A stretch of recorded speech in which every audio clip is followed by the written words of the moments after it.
السلام عليكم ورحمة الله وبركاته. طلابنا حبايبنا طلاب طلاب الخديوي. هموت ولا ايه؟ زي ما قلت لكم ان شاء الله هوريكم العيون الملحية اللي في واحد سوا. طبعا شايفين الملح قد ايه. الملح ده اصلا ليه اهمية اقتصادية كبيرة جدا، عشان احنا بنستخرجه ونصدره لاوروبا. الملح درجة حرارته عالية، فاوروبا بيستخدموه ان هم بيحطوه على التلج اللي هناك، عشان طبعا اوروبا جليدية. يحطوه على الجليد اللي على العربيات، على الجليد اللي على الطرق، عشان يساعدهم في إذابة الجليد. فالملح دوت ليه أهمية اقتصادية جامدة جدا، فده بيستخرجوه يتصدر لأوروبا على طول.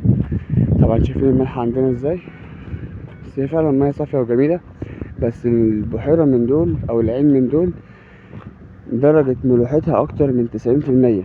البحر اللي احنا بننزله، البحر بتاعنا العادي، درجة حرارة ملوحته 40-45%، دوت تتعدى الملوحة 90%. تمام. وان شاء الله هنوريكم العيون الكبريتية برضو، اللي هي بتشفي من العظام زي الروماتيزم والروماتايد.